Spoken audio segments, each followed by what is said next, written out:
안녕하세요, 로빈입니다. 자, 이 시간에는 23년 6월 고3 모의고사 중에서 32번을 풀어볼 텐데요. 32번은 풀어본 결과 오답률에서 15위를 차지를 했어요. 그러니까 전체 45문제 중에서 15위를 했다면 상당히 학생들이 어려워하는 그런 문제일 수는 있지만 이 문제가 갖는 의미는 뭐 오답률에서 15위 정도를 했으니까 살펴봐야 된다. 근데 또 15위 정도면 또 그렇게 또 어려운 문제라고 볼 수는 없거든요. 하지만 이 문제가 앞으로의 여러분이 앞으로 수능 보기 위해서 공부할 때 어떤 방향 설정을 함에 있어서 대단히 중요한 문제라는 거, 그거 기억하면서 그런 내용을 상기시키면서 해설을 좀 들어줬으면 좋겠어요. 일단 우리가 빈칸 추론 문제는 그동안에 어떻게 풀었었냐면 키워드를 찾았었죠. 그렇죠? 키워드를 찾았는데 키워드는 두 가지 종류가 있다 그랬죠. 단어 키워드가 있고 구문 키워드가 있다 그랬어요. 단어 키워드는 그 단어 자체가 갖고 있는 키워드이고 구문은 문법적인 요소, 지식을 활용을 해서 키워드를 찾는 거죠. 그래서 이렇게 찾아진 걸 가지고 이 지문에서 말하는 결론이 무언가, 요걸 찾으면 이 결론이 바로 빈칸에 들어가는 말이거나 아니면은 주제, 요지, 목적, 요지 뭐 이런 것들로 우리가 귀결시킬 수 있었단 말이에요. 그럼 일단 이런 방식으로 일단 풀어보겠습니다. 일단 키워드를 한번 잡아보도록 할게요. attribute to 나와 있고요. 색깔이 좀 진하게 나와 있으니까 연하게 바꾸겠습니다. attribute to 그 다음에 base, basis 나와 있고요. 쭉 가겠습니다. cold 어쩌고저쩌고 since에 no one 나와 있고요. instead 나와 있고요. blank 나와 있는 건 반드시 또 우리가 살펴줘야 되겠죠. 그리고 based 나와 있고 North America 이렇게 나와 있습니다. 그리고 나서 쭉 그냥 내려온 다음에 제일 마지막 문장으로 이렇게 갈게요. 키워드를 살펴봤어요. 어떤 기준에서 살펴봤느냐? 첫 번째, contribute to는 뒤에 결과가 오는 거잖아요. 해석은 기여하다, 기부하다 이렇게 됩니다. 그렇죠? 기여, 기부하다.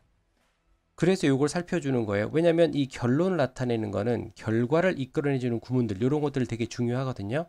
그런데 조금 우리가 여기서 기억을 해야 될 건 뭐냐면 contribute란 동사는 고등학교 교과과정 3개년 하에서는 주로 자동사로 정의가 돼 있어요. 자동사로. 근데 영어라는 게 원래 동사, 영어에서 쓰이는 동사들은 웬만하면 자타동사가 다 된다고 볼 수 있거든요. 근데 수능 영어는 여러분도 경험했을지 모르겠지만 토익에 나오는 영어, 토플에 나오는 영어, 탭스에 나오는 영어하고 조금 다르죠. 아무래도 난이도가 방금 선생님이 언급하는 공인인증시험보다는 조금 난이도가 덜 할 수 있거든요. 좀 낮을 수 있거든요. 그래서 조금 제한적이에요. 나올 수 있는 단어나 구문 같은 게. 그런데 자동사로 정의가 되어 있는데 여기서는 어때요? 동사 다음에 목적어, 타동사로 나와 있죠. 그러니까 이렇게 교과과정상에서 원래 고등학교 교과과정상에서 나와 있던 동사가 이렇게 특징이 좀 다르게 나와 있는 것들은 독해하는 구문에는 나올 수 있지만 어법 문제에서는 잘 나올 수는 없어요. 그냥 이런 것까지 우리가 고려하지 않아도 되고 만약에 contribute to가 어법 문제에서 밑줄 그어진 단어로 나왔다 그러면 일단 우선적으로 자동사로 고려를 해주면 됩니다. 그런 다음에 basis 그리고 뭐 based on 이렇게 나왔는데 근거, 무엇을 근거로 이런 말이잖아요. 근거라는 말은 원인을 나타낸다는 얘기예요. 그러니까 주변의 어딘가에 결과를 나타내는 구문이 있겠죠. 그리고 since 나왔습니다. since가 나오면 시제 확인해야 된다 그랬고 since 과거 시제 현재 완료 요거는 하나의 덩어리로 기억을 좀 해주도록 하세요. 대단히 중요합니다. 이렇게 since 과거 나와 있고 블랭크가 있다면 그 블랭크는 100% 현재 완료. since 현재 완료인데 블랭크가 있다면 그건 100% 과거가 되는 거예요. 우선적으로 우리가 고려를 해줘야 돼요. 그래서 이때는 since가 뭐뭐 이래로 이렇게 해석이 되는 거고 과거나 현재 완료 둘 중에 하나라도 없다면 때문에 라고 해석해야 되는데 어법 문제에서는 이렇게 분석하는 게 되게 중요하겠지만 우리가 독해를 할 때 키워드를 찾을 때는 이유를 나타내는 말이 더 우선적이죠. 왜? 그래야 원인 결과 관계를 찾을 수 있기 때문에. 그리고 no one 전체 부정 나왔습니다. 전체 부정은 일단 그 내용은 제외하고 우리가 주제를 생각할 수 있으니까 괜찮죠. 그리고 베스트 나왔고 North America는 이 단어 자체는 키워드는 아니에요. 그런데 뭐 지금처럼 지명 이름이라던가 아니면은 사람 이름이라던가 숫자라던가 그쵸? 이런 것들이 구체적으로 등장을 하기 시작하는 부분, 이 부분이 바로 예시가 되는 거죠. 그럼 우리가 이제까지 문제를 많이 풀어봤듯이 예제가 나오기 전까지 여기까지가 주제를 말하는 문장이 되는 거고 여기가 예제를 말하는 문장인 거예요. 그럼 우리에게는 어떤 예제가 나왔는지 보다는 이 예제에서 말하는 결론이 뭔가가 중요하죠. 그 결론이 바로 주제하고 관련이 돼 있기 때문에 그런 거예요. 그래서 제일 마지막 문장 이렇게 살펴보는 거죠. 이게 전형적으로 우리가 빈칸추론을 풀이하는 방법이에요. 그럼 이렇게 한번 풀어보겠습니다. 노동력을 공유하는 사회에서 전치사구, 주어 동사, 사람들은 기여하다, 기부하다, 기여하는데 노동력을 제공한대요. 많은 사람들에게 on a regular basis, 규칙적으로 혹은 비규칙적인 근거로 이걸 제공을 한대요. 그러니까 A라는 사람이 B라는 사람한테 노동력을 제공하는데 한 달에 한 번 주기적으로 할 수도 있고 아니면 B가 요청할 때마다 할 수도 있다라는 얘기예요. 그렇죠? 중간에 이렇게 컴마로 괄호로 나와 있는 내용은 부연 설명이기 때문에 굳이 볼 필요는 없습니다. 노동력을 공유하는 사회는 우리가 분석을 할 때 그룹은 모임이라고 해석을 하는데 모임도 물론 되죠. 클러스터라든지 혹은 컬러니 요거 같은 말도 되는데 또 다른 뜻으로 society라든지 community 이런 것도 충분히 가능한 거예요.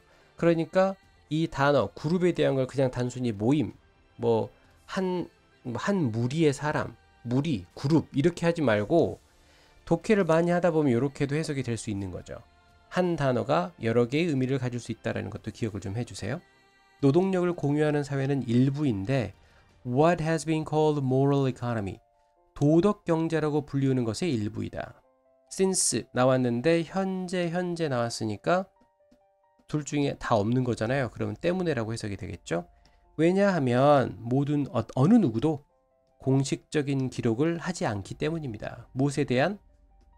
의문사, 주어, 동사. any는 부정문이나 의문문에 주로 쓰이는 거죠. 이렇게.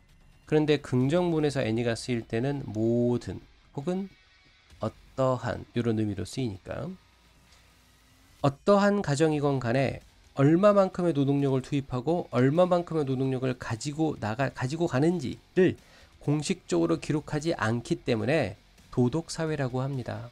그러니까 마음적으로 내가 한번 도와줬으니까 저쪽도 한번 도와주겠지 혹은 내가 도움을 받았으니까 나중에 내가 도움을 줘야 되겠다 이렇게 생각을 할 수 있다라는 거예요. 대신에 어카운팅, 회계, 뭐 계산하는 거 이런 것들은 아니다.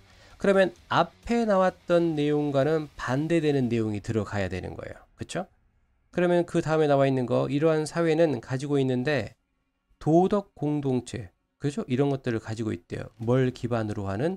수년간의 신뢰와 공유를 기반으로 하는 뭐 똑같이 신뢰하고 도덕적인 것에 대해서 나왔지 어카운팅에 대해서 나오진 않았어요.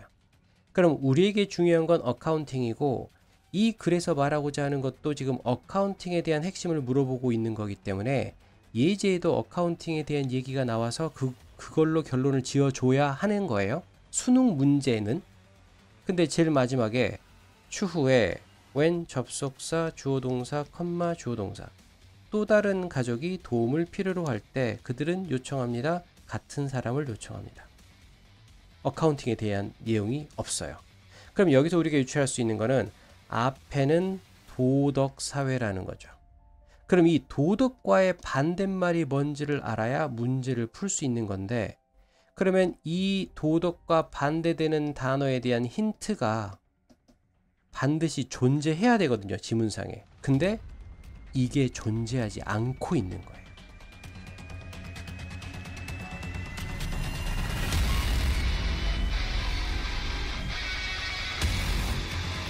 무슨 말이냐면 수능에서 주제어를 물어볼 때는 paraphrasing 요를 처음 들어본 학생도 있을 텐데 이런 기법을 사용을 해요. 영어에서 최고난도 기법인데 예를 들어서 걱정이라고 한다면 worry란 단어가 있겠죠. 그러면 이걸 키워드로 주제어로 한다라고 하게 되면 worry가 반복돼서 나올 수도 있죠. 그건 주로 고1 지문에서 그렇게 나오는 거고 고2, 고3으로 특히나 수능에서는 그렇게 나오지 않아요. 영어라는 언어에서도 그렇게 나오지 않고 같은 주제인데 다른 단어로 표현하는 거. concern, 걱정 이런 말이죠. 그러니까 worry라는 주제를 계속해서 주제를 반복하지 않고 같은 의미의 다른 단어를 쓰는 거예요. 그걸 우리가 paraphrasing이라고 하는 거예요. 이런 식으로 되는 거예요. 도덕과 반대되는 개념의 단어가 들어가 줘야 되는데 이 반대되는 단어가 전혀 존재하지 않은 상태에서 이 문제를 풀어야 된다는 거죠. 이러한 유사한 문제가 예전에 16년도, 17년도, 18년도에 출제된 적이 있어요. 우리가 이걸 infer 문제라고 하는 거거든요. 지금처럼 힌트가 되는 말이 존재하지 않는 상태에서 주어진 지문을 바탕으로 해서 정답을 한번 찾으라고 하는 거예요. 대단히 어려운 문제예요. 대단히 어려운 문제이기 때문에 그 문제가 사라지고 대체되는 문제들이 18년도부터 등장을 하게 된 거죠. 그게 바로 함축적 의미가 되는 거예요. 근데 이 문제가 지금 다시 등장했다는 게 여기서는 아주 중요한 포인트가 되는 거죠. 그러면 앞으로도 이런 문제가 충분히 출제될 수 있겠구나라고 생각을 해줘야 돼요. 그러면 이 도덕이라고 나왔으니까 도덕과 반대되는 말이 뭐냐? 도덕. 누군가 자율적으로 한다라는 얘기예요. 도덕은. 누가 도덕은 이러이러해야 돼 라고 말하지 않기 때문에. 그러면 여기서는 규제라는 말이 나오게 되는 거죠. 그래서 답은 3번이 되는 거죠. 사회적으로 규제된다 이런 말이.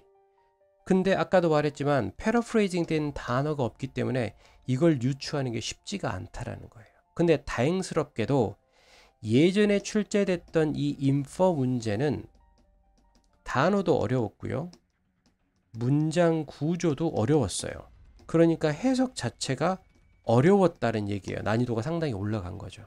그런데 이렇게 이런 식으로 출제된 이런 32번 같은 문제는 단어가 일단 어렵지 않아요.